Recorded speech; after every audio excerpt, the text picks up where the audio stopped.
छठे दिन आधी रात बीत जाने पर अपने हाथों से हुआ एक पाप कर्म दशरथ कौसल्या को बताने लगते हैं। वो कहते हैं, विवाह के पहले की बात है, तब मैं एक उत्तम धनुर्धर के रूप में प्रसिद्ध था। शब्दवेदी बाण चलाने के लिए लोग मेरी प्रशंसा करते थे। एक दिन मैं मृगया करने के लिए शरयू के तट पर गया था। रात्रि में कोई प्राणी पानी पीने के हेतु वहां आएगा और मैं उसकी शिकार करूंगा, ये सोचकर मैं अपने रथ में प्रतीक्षा करता रहा। थोड़े समय पश्चात पानी में कुछ आवाज सुनाई दी। हाथी समझकर मैंने एक शब्दवेधी बाण छोड़ा, लेकिन वो तो एक तपस्वी था। मेरे बाण से वो तपस्वी घायल हो गया। मैंने समीप जाकर देखा तो उसका शरीर रक्त से भरा हुआ था। वो मुझे कहने लगा, मेरा कोई भी अपराध न होते हुए भी तुमने मेरा वध किया है। तुम राजा हो, इसलिए मैं तुम्हें श्राप नहीं दूंगा, किंतु इस एक बाण से तुमने 3 लोगों की हत्या की है। मेरे माता पिता वृद्ध है और अंध है। मेरे अतिरिक्त उन्हें दूसरा कोई आधार नहीं है। जब मेरे मृत्यु की बात उन्हें पता चलेगी, तब वो भी अपने प्राण त्याग देंगे। मेरे माता पिता के लिए जल लाने के हेतु मैं यहाँ आया था। अब तुम ही मेरी मृत्यु की वार्ता उन्हें सुनाना। अब इस बाण को मेरे शरीर से बाहर निकालो, ये मुझे अत्यंत पीड़ित कर रहा है। मैं सोच में पड़ गया। अगर मैंने बाण नहीं निकाला तो उसे बड़ा क्लेश होगा, लेकिन अगर निकाला तो वो तुरंत ही मर जाएगा। मेरी दुविधा समझकर वो बोला, मैं ब्राह्मण नहीं हूँ, इसलिए ब्रह्म हत्या का पातक तुम्हें नहीं लगेगा। अब कृपा करके मेरी पीड़ा को दूर करो। मैंने बाण निकालते ही उसके प्राण चले गए। मेरे हाथ से हुए इस पापकर्म के कारण मेरी सारी इंद्रियां व्याकुल हो गई। मैं जल लेकर उस तपस्वी के माता पिता से मिलने उनके कुटी में गया। वो बड़ी आतुरता से अपने पुत्र की प्रतीक्षा कर रहे थे। बड़े कष्ट से मैंने उन्हें सारा वृत्तांत निवेदन किया। वो शोक से थोड़ी देर मूर्छित हो गए। फिर उसके पिता ने मुझे कहा कि हमें उस स्थान पर ले जाओ जहां हमारा पुत्र मृत पड़ा है। वहां जाकर उन्होंने अपने पुत्र के शव पर दीन भाव से वारंवार विलाप किया। फिर मुझे श्राप देते हुए कहा, राजन, तुमने अज्ञानवश मेरे पुत्र की हत्या की है, इसलिए मैं तुम्हें श्राप देता हूँ कि इस समय मुझे पुत्र वियोग से जो कष्ट हो रहे हैं वैसे ही तुम्हें भी सहन करने पड़ेंगे। तुम भी पुत्र शोक से पीड़ित होकर काल के मुख में जाओगे। इस प्रकार मुझे श्राप देकर पत्नी समवेत उन्होंने अग्नि में प्रवेश किया। कौसल्ये, अब पुत्र शोक से मैं अपने प्राण त्यागूंगा। मेरी आंखें तुम्हें देख नहीं पा रही हैं। मेरी स्मरण शक्ति लुप्त हो रही है। यमदूत मुझे ले जाने के लिए त्वरा कर रहे हैं। इस प्राणांत काल में मुझे धर्मज्ञ राम का दर्शन नहीं हो रहा है। आज से 15वें वर्ष वन से लौटे हुए राम के मनोहर कुंडल युक्त मुख का जो मनुष्य दर्शन करेगा वही धन्य होगा। इस प्रकार शोक करते हुए आधी रात बीत जाने पर दशरथ की मृत्यु होती है। प्रातःकाल दशरथ को उठाने के लिए जब उनकी स्त्रियां आती हैं, तब उन्हें उनके मृत्यु की बात पता चलती है। कौसल्या और सुमित्रा पुत्र शोक से व्याकुल होकर गहरी नींद में थी, इसलिए उन्हें ये बात पहले नहीं समझ आई। एक दिन शोक में व्यतीत होता है। दशरथ का कोई भी पुत्र वहां उपस्थित नहीं है, इसलिए उनके शरीर को तेल की कढ़ाई में रखा जाता है। दूसरे दिन वशिष्ठ आदि ब्राह्मण और मंत्री भरत को बुलाने का निर्णय लेते हैं। शीघ्रगामी दूत केकेय देश भेजे जाते हैं। वशिष्ठ उन्हें आज्ञा देते हैं कि भरत को राजा की मृत्यु अथवा श्री राम के वनवास के बारे में कुछ भी न पता चले। उन्हें केवल यही कहा जाए कि अयोध्या में एक अत्यंत आवश्यक कार्य उपस्थित हुआ है, इसलिए वो त्वरित अयोध्या लौटे। जिस दिन दूत कैकेय राज्य पहुंचते हैं, उसके एक रात पहले भरत ने एक अशुभ स्वप्न देखा था। उन्होंने स्वप्न में देखा कि दशरथ एक गोबर की कढ़ाई में तैर रहे हैं और अंगुली से तेल पी रहे हैं। वो तिल और चावल खा रहे हैं। इस स्वप्न से वो बड़े चिंता में पड़ गए थे। दूतों से संदेश मिलते ही वो त्वरित सेना सहित अयोध्या के लिए निकलते हैं। 7 रात्रि यात्रा करके वो अयोध्या पहुंचते हैं, लेकिन उन्हें नगरी उदास दिखाई दी। अनिष्ट सूचक चिन्ह भी दिखाई दिए। राजभवन पहुंचते ही पिताजी से मिलने वो दशरथ के महल में जाते हैं, लेकिन वहां पिताजी नहीं थे, इसलिए वो कैकेयी के महल में आते हैं। कैकेयी उन्हें कुशल प्रश्न पूछकर दशरथ के मृत्यु की बात कथन करती हैं। इससे भरत को अतीव दुख होता है। कुछ समय शोक मनाने के पश्चात वो कहते हैं, अब श्री राम ही मुझे पिता के स्थान पर है, आप शीघ्र उन्हें बुलाए। लेकिन कैकेयी कहती है कि वो तो लक्ष्मण और सीता सहित वन गए हैं। ये बात सुनकर भरत घबराते हैं और पूछते हैं, क्या श्री राम के हाथ से किसी ब्राह्मण का धन हरण हो गया या किसी निष्पाप व्यक्ति की हत्या हो गई? श्री राम का मन परस्त्री की ओर तो नहीं गया ना? किस अपराध के लिए वो दंडक वन में निर्वासित हुए हैं? तब कैकेयी उन्हें सारा वृत्तांत कथन करती है।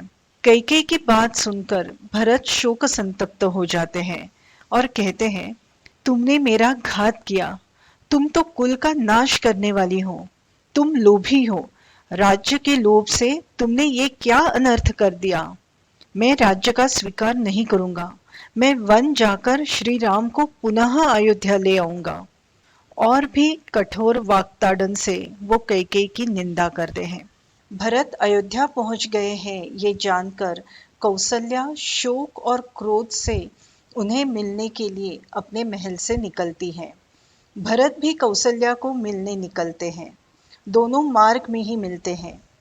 कौसल्या व्याकुलता से भरत को कहती है, तुम्हें राज्य की अभिलाषा है ना? अब इस निष्कंटक राज्य की तुम्हें प्राप्ति हो गई है। मेरे पुत्र को वन भेज दिया, अब मुझे भी उसके पास भेजना। भरत रोते हुए दीनता से कौसल्या के चरणों पर मस्तक रखते हुए कहते हैं, जो हुआ उसके बारे में मैं अनभिज्ञ था, मैं निरपराध हूँ। श्री राम से मुझे कितना स्नेह है ये तुम जानती हो। कैकेयी को उसके पाप कृत्य के लिए बड़े बड़े पाप लगे और भी कई प्रकार से कौसल्या को वो निरपराध होने का विश्वास दिलाते हैं। फिर भरत दशरथ का अंत्य संस्कार करते हैं। 13 दिन शोक में व्यतीत होते हैं। तभी शत्रुघ्न की नजर मंथरा पर पड़ती है। यही इस अनर्थ की मूल है ये जानकर उसे मारते हुए भरत के सामने ले आते हैं। लेकिन भरत समझाते हैं, स्त्रियां अवध्य होती हैं, इसलिए तुम इसे क्षमा कर दो। अगर मुझे ये भय नहीं होता कि श्री राम मुझे मातृघात की समझकर मेरी घृणा करेंगे तो मैं कैकेयी को ही मार डालता। कुब्जा को मारने का वृत्त अगर श्री राम जान गए तो वो हम दोनों से बात करना छोड़ देंगे। 14वें दिन मंत्री आदि प्रजाजनों ने भरत को राज्य पद ग्रहण करने की विनती की, लेकिन भरत ने कहा कि राज्याभिषेक की तैयारी लेकर हम वन जाएंगे, श्री राम को राज्याभिषेक करके अयोध्या ले आएंगे। तीनों माताएं, चतुरंगिणी सेना और नगर वासियों सहित भरत श्री राम को अयोध्या लाने के लिए निकल पड़ते हैं। सेना जाने के लिए वृक्ष काट कर मार्ग बनाए जाते हैं। सेना सहित भरत श्रृंगवेरपुर की ओर आ रहे हैं ये देखकर गुह संदेह करने लगता है और अपनी सेना को सज्ज रहने का आदेश देता है। भरत से मिलकर वो उनके आने का उद्देश्य जान लेता है। भरत श्री राम को अयोध्या ले जाने के लिए आए हैं ये जानकर उसे बड़ी प्रसन्नता होती है और वो उनका सेना सहित आतिथ्य करता है। गुह की सहायता से 500 नौकाओं से भरत गंगा पार करते हैं और भरद्वाज मुनि के आश्रम में पहुंच जाते हैं। भरद्वाज मुनि भी उन्हें पूछते हैं, तुम श्री राम का अहित करने के हेतु तो नहीं आए हो? इस पर भरत कहते हैं, अगर आप भी मुझे ऐसा ही समझ रहे हैं तो मैं हर तरह से हतभागी ही हूँ। मेरी माता ने जो कुछ भी किया वो मुझे स्वीकार नहीं है। मैं श्री राम का राज्याभिषेक करने और उन्हें पुनः अयोध्या ले जाने के लिए आया हूँ, इसलिए मुझे उनके रहने का स्थान बताएं। एक रात भरद्वाज आश्रम में निवास करके दूसरे दिन भरत चित्रकूट जाने के लिए निकलते हैं। इधर चित्रकूट पर्वत पर श्री राम प्रसन्नता से निवास कर रहे थे। रमणीय परिसर एवं समीप ही बहने वाली मंदाकिनी नदी का निसर्ग वर्णन वो मैथिली को कथन कर रहे थे। तभी भरत की सेना के कारण हो रहा कोलाहल उन्हें सुनाई दिया। सेना के कारण भयभीत हुए हाथी इधर उधर भाग रहे थे। श्री राम लक्ष्मण को ये क्या हो रहा है ये देखने के लिए कहते हैं। लक्ष्मण एक ऊंचे वृक्ष पर चढ़ते हैं तो उन्हें एक विशाल सेना आती हुई दिखाई देती है। भरत की सेना को वो पहचान लेते हैं और श्री राम से कहते हैं, आप शीघ्र अग्नि बुझा दे, जानकी को पर्णशाला में भेजे और आप धनुष्य और कवच धारण करके सज्ज रहें। अपना राज्य निष्कंटक बनाने के लिए हम दोनों का वध करने के हेतु ही भरत यहाँ आया होगा। हम दोनों धनुष्य बाण लेकर पर्वत के शिखर पर चले जाएंगे। श्री राम कहते हैं, पिता के सत्य का रक्षण करने की प्रतिज्ञा करके भी यदि मैंने युद्ध में भरत का वध किया और उसका राज्य छीन लिया तो मेरी इस संसार में कितनी निंदा हो जाएगी। अपने बंधु बांधवों का या मित्रों का विनाश करके जिस धन की प्राप्ति होती है वो विष मिश्रित भोजन की तरह सर्वथा त्याग करने योग्य ही होता है। भरत बड़ा भ्रातृभक्त है।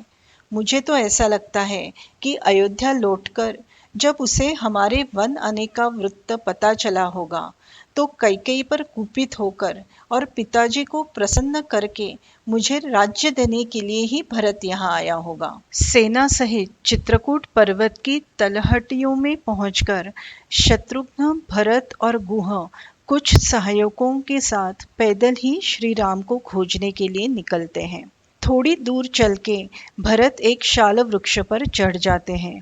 वहां से उन्हें एक स्थान पर धुआं दिखाई देता है। निश्चित ही यही श्री राम का आश्रम है, ऐसा सोचकर वो शत्रुघ्न, गुह और सुमंत्र को लेकर आगे चलते हैं। राजगुरु वशिष्ठ को माताओं सहित पीछे आने के लिए कहते हैं। चलते चलते उन्हें अपने बंधु की पर्णकुटी दिखाई दी। पर्णशाला के आगे होम के लिए एकत्रित किए हुए लकड़ी के टुकड़े थे। पूजा के लिए फूल रखे गए थे। राम लक्ष्मण ने बनाई हुई मार्गबोधक चिन्ह वृक्षों पर कुश और चीर वस्त्र की सहायता से लटकी हुई थी। शीत निवारण के लिए मृग और भैंसों का गोबर एकत्रित करके रखा गया था। ये सब देखकर भरत खेद करते हुए सोचते हैं, मेरे कारण ही श्री राम पर ये संकट आया है। समस्त कामनाओं का त्याग करके उन्हें वन में निवास करना पड़ रहा है। मेरे इस जन्म का धिक्कार है। ऐसा खेद करते हुए वो पर्णकुटी के पास पहुंच जाते हैं। श्री राम कुश फैलाकर वेदी के पास बैठे हुए थे। उन्होंने जटा और वल्कल धारण किए थे। उन्हें देखकर भरत शोक से व्याकुल होकर कहने लगते हैं, जो राजसभा में बैठकर प्रजा एवं मंत्रियों द्वारा सेवा करने योग्य है, वो मेरे बंधु आज वन्य पशुओं से घिरे हुए दिखाई दे रहे हैं। जो पहले कितने सहस्र वस्त्रों का उपयोग करते थे, वो आज धर्माचरण करते हुए केवल 2 मृगचर्म धारण कर रहे हैं। जो सदैव नाना प्रकार के फूल अपने मस्तक पर धारण करते थे, वो रघुनाथ इस समय जटाभार को कैसे सहन कर रहे होंगे।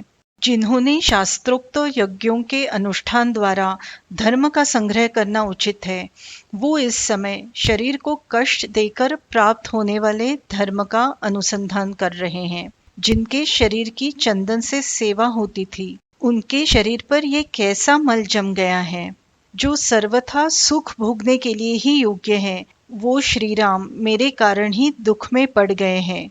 मैं कितना क्रूर हूँ, मेरे इस लोकनिंदित जीवन का धिक्कार है। इस प्रकार विलाप करने वाले भरत अत्यंत दुखी हो गए। वो वेग से श्री राम की ओर जाने लगे, परंतु शोक संतप्त होने के कारण श्री राम के चरणों तक पहुंचने से पहले ही भूमि पर गिर पड़े। शत्रुघ्न ने रोते हुए श्री राम को वंदन किया। दोनों को उठाकर श्री राम ने अपने छाती से लगा लिया। उनके भी आंखों से अश्रु बहने लगे। जटा और चीरवस्त्र धारण किए हुए भरत को श्री राम ने बड़ी कठिनाई से पहचाना। श्री राम ने कुशल प्रश्न करते हुए पूछा, तुम वन में आए हो, फिर पिताजी कहाँ हैं? वो जीवित तो है ना? तुम इतने दुर्बल क्यों हो गए हो? सर्व माताएं तो कुशल हैं। भरत उन्हें दशरथ के निधन का वृत्त सुनाते हैं। श्री राम बड़े दुखी होकर विलाप करते हैं। फिर पिता के लिए पिंडदान और जलांजलि देते हैं। उस दिन चारों बंधु पिता की मृत्यु का शोक मनाते हैं। दूसरे दिन मंत्री नगरवासियों के सामने भरत श्री राम को कहते हैं, पिताजी ने वरदान स्वरूप ये राज्य मेरी माता को दिया और माता ने ये मुझे दिया। अब मैं ये अकंटक राज्य आपकी सेवा में समर्पित करता हूँ। आप ही इसका पालन करें। जिस प्रकार गर्दभ अश्व की और अन्य पक्षी गरुड़ की चाल नहीं चल सकते, उसी प्रकार मुझमें आपकी गति, आपकी पालन पद्धति का अनुसरण करने की शक्ति नहीं है। लेकिन राम कहते हैं, पूज्य पिताजी ने मुझे वन में रहने की आज्ञा दी है, इसलिए यही रहकर मैं उस आज्ञा का पालन करूंगा। भरत कहते हैं, मैं धर्म से बंधा हुआ हूँ, इसलिए मातृवध रूपी लोकनिंदित कार्य मैं कैसे करूं? महाराज परलोकवासी हो गए हैं, अतः भरी सभा में मैं उनकी निंदा नहीं कर सकता। पिताजी ने क्रोध, मोह और साहस से ठीक समझकर जो धर्म का उल्लंघन किया है, उसे आप बदल दें। जो पुत्र पिता ने की हुई गलती को सुधारता है, वही इस लोक में उत्तम संतान कहलाता है। इसलिए आप पिता की योग्य संतान बने। कहाँ वनवास और कहाँ क्षात्र धर्म, कहाँ जटा धारण और कहाँ प्रजा का पालन। ऐसा परस्पर विरोधी कर्म न करे। मैं शास्त्र ज्ञान और जन्मजात आयु, इन दोनों ही दृष्टि में आपके सामने बालक हूँ। फिर आपके होते हुए मैं इस वसुधा का पालन कैसे करूं? अगर आप मेरी प्रार्थना स्वीकार नहीं करेंगे, तो मैं भी आपके साथ वन में ही रहूंगा। लेकिन श्री राम भरत की बात नहीं मानते। श्री राम अयोध्या नहीं आ रहे हैं, इस कारण लोग दुखी होते हैं और उनकी प्रतिज्ञा पालन विषयक दृढ़ता देखकर हर्षित हो जाते हैं। श्री राम समझाने लगते हैं, तुम्हारी माता से जब महाराज का विवाह हुआ था, तब तुम्हारे मातामह को उन्होंने वचन दिया था कि कैकेयी के पुत्र को राज्य देंगे। बाद में देवासुर संग्राम में उन्होंने तुम्हारी माता को 2 वर दिए थे। उन वरों के अनुसार तुम्हें राज्य और मुझे वनवास प्राप्त हुआ है। इसलिए तुम अयोध्या में अभिषिक्त हो जाओ और मैं दंडकारण्य में प्रवेश करूंगा। तुम मनुष्यों का राजा बनो और मैं वन के पशुओं का सम्राट बनूंगा। श्री राम को मनाने के लिए जाबाली ऋषि नास्तिक मत का प्रदर्शन करते हैं, लेकिन राम नास्तिक मत का खंडन करते हैं और आस्तिक मत की स्थापना करते हैं। वशिष्ठ रघुवंशियों की कुल परंपरा बताते हुए कहते हैं कि ज्येष्ठ पुत्र का राज्य पर बैठना ही योग्य है, इसलिए आप ही अभिषिक्त हो जाए। परंतु राम कहते हैं, माता पिता जो अपने संतान पर उपकार करते हैं, उन्हें सहजता से चुकाया नहीं जा सकता, इसलिए मैं पिता की आज्ञा का उल्लंघन नहीं करूंगा। भरत सुमंत्र को कहते हैं, सारथी, तुम इस वेदी पर शीघ्र कुश फैला दो। जब तक आर्य मुझ पर प्रसन्न नहीं हो जाते, तब तक मैं उपवास करके मुख पर आवरण लिए इस कुटी के सामने पड़ा रहूंगा। सुमंत्र श्री राम की ओर देखने लगते हैं। सुमंत्र अपनी बात नहीं सुन रहे हैं, ये देखकर भरत स्वयं ही वेदी पर कुश फैलाते हैं। राम कहते हैं, मैंने तुम्हारा क्या बिगाड़ा है जो तुम इस तरह मेरे सामने आग्रह धर रहे हो? ब्राह्मण इस तरह आग्रह धर के मनुष्य को अन्याय से रोक सकते हैं, परंतु राजतिलक ग्रहण करने वाले क्षत्रिय को इस प्रकार आग्रह धरने का विधान नहीं है। इसलिए इस कठोर व्रत का परित्याग करो। उठो, त्वरित अयोध्या लौट जाओ। तब भरत वहां उपस्थित नगर एवं जनपद वासियों को कहते हैं, आप मेरे भ्राता को क्यों नहीं समझा रहे हैं? लोग कहते हैं, आप जो कह रहे हैं वो योग्य ही है, परंतु श्री राम भी पिता की आज्ञा पालन में बंधे हुए हैं। श्री राम भरत को समझाते हैं, धर्म पर दृष्टि रखने वाले इन सुहृदों के कथन को अच्छी तरह सुनो और समझ लो। अब शीघ्र उठकर मुझे और जल को स्पर्श करो। भरत कहते हैं, जो हुआ उस बात को मेरी सम्मति नहीं थी। फिर भी अगर इन्हें पिता की आज्ञा एवं वन में रहना अनिवार्य हो तो मैं ही इनके स्थान पर वन में रहूंगा। लेकिन राम कहते हैं, सामर्थ्य होते हुए प्रतिनिधि से काम कराना इस लोक में निंदित माना जाता है। 14 वर्षों के पश्चात जब मैं लौट आऊंगा तब तुम्हारे साथ इस भूमंडल का राजा बनूंगा। उन दोनों बंधुओं का संवाद सुनकर वहां उपस्थित लोगों को और ऋषियों को बहुत विस्मय हुआ और वो दोनों की प्रशंसा करने लगे। रावण के वध की अभिलाषा रखने वाले ऋषि एकत्रित होकर भरत को बोले, आपका आचरण अति उत्तम है। यदि आप अपने पिता की ओर देखें तो उन्हें सुख पहुंचाने के लिए श्री राम का कहना मान ले। हम श्री राम को पिता के ऋण के बजाय सत उऋण देखना चाहेंगे। भरत का सारा शरीर कांप रहा था। वो गदगद वाणी से हाथ जोड़कर श्री राम से बोले, मैं अकेले ही इस विशाल राज्य का रक्षण नहीं कर सकता। आप पर स्नेह करने वाले पुरवासियों को मैं प्रसन्न नहीं रख पाऊंगा।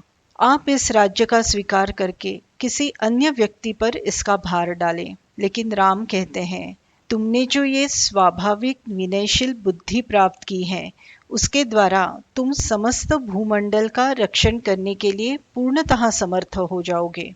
फिर भरत कहते हैं, आर्य, ये 2 सुवर्ण पादुकाएं आपके चरणों को अर्पित की हैं।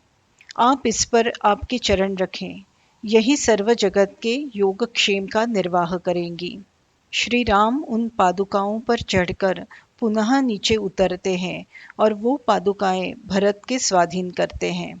भरत कहते हैं, मैं भी 14 वर्षों पर्यंत जटा एवं चीर धारण करके फलमूलों का ही सेवन करते हुए आपके आगमन की प्रतीक्षा नगर के बाहर रहकर करूंगा। इन दिनों राज्य का सारा कारोबार इन चरण पादुकाओं पर रखकर मैं आपकी प्रतीक्षा करूंगा। 14 वर्ष पूर्ण होने पर नूतन वर्ष के प्रथम दिन अगर मुझे आपके मुख का दर्शन नहीं हुआ तो मैं अग्नि में प्रवेश करूंगा। श्री राम ने ठीक है कहकर इसे स्वीकृति दी और बड़े आदर से भरत को गले लगाया। शत्रुघ्न को भी गले लगाकर उन्होंने कहा, मैं तुम्हें मेरी और सीता की शपथ डालकर कहता हूँ, तुम कैकेयी का रक्षण करना, उन पर कभी क्रोध प्रकट नहीं करना। ये कहते हुए उनके आंखों से अश्रु बहने लगे। भरत ने पादुका लेकर श्री राम की प्रदक्षिणा की और फिर उन पादुकाओं को राजा की सवारी के सर्वश्रेष्ठ गजराज के मस्तक पर स्थापित किया और सेना सहित अयोध्या लौटे। माताओं को अयोध्या में रखकर शत्रुघ्न सहित भरत नंदीग्राम में निवास करने लगे। पादुकाओं को राज्य पर अभिषिक्त करके उन्हीं पर छत्र धरने के लिए कहा। स्वयं वल्कल और जटा धारण करके वो नंदीग्राम में रहने लगे। भरत राज्य का सर्व कार्य राम पादुकाओं को निवेदन करके ही करने लगे। वो स्वयं पादुकाओं पर छत्र पकड़ते और चौरे ढालते। कोई भी महत्वपूर्ण कार्य उपस्थित हो, कोई भी बहुमूल्य भेंट आए, वो सर्वप्रथम पादुकाओं को ही निवेदन की जाती थी। उसके पश्चात भरत उसकी व्यवस्था करते थे। भरत के जाने के पश्चात श्री राम ने देखा कि तपस्वी चित्रकूट छोड़कर जा रहे हैं। श्री राम ने उन्हें इसका कारण पूछा। वो बोले, रावण के कनिष्ठ बंधु खर नाम के राक्षस ने जनस्थान से सर्व तपस्वियों को निकाल दिया है। आप जब से यहाँ आए हैं तब से राक्षस तपस्वियों को विशेष रूप से त्रस्त करने लगे हैं, इसलिए हम ये स्थान छोड़कर जा रहे हैं। ऋषियों के जाने के पश्चात श्री राम ने विचार किया, मैं इस आश्रम में भरत और माताओं को मिला हूँ। उनकी स्मृति रोज मुझे शोकमग्न करती है। हाथी और घोड़ों की विष्ठा से ये भूमि अपवित्र हो गई है, इसलिए मुझे भी अन्य स्थान पर जाना चाहिए। चित्रकूट से प्रस्थान करके श्री राम अत्रि ऋषि के आश्रम में पहुंचे। अत्रि ऋषि ने उनका पुत्र की भांति स्वागत किया।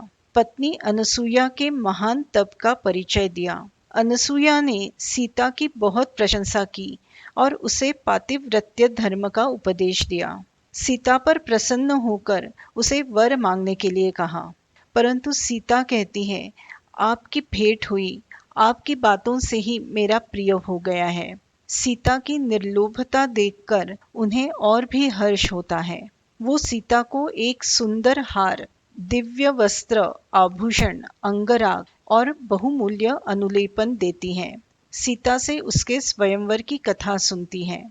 एक रात आश्रम में निवास करके श्री राम दंडकारण्य जाने के लिए निकलते हैं। आश्रम के तपस्वी उन्हें कहते हैं, इस वन में अनेक नरभक्षी राक्षस और रक्तभोगी हिंसक पशु निवास करते हैं। जो तपस्वी यहाँ असावधान अवस्था में मिलते हैं, उन्हें वो राक्षस या हिंस्र प्राणी खा जाते हैं। इसलिए आप उनका निग्रह करें, उन्हें यहाँ से भगा दें। यहाँ पर अयोध्या कांड की समाप्ति होती है।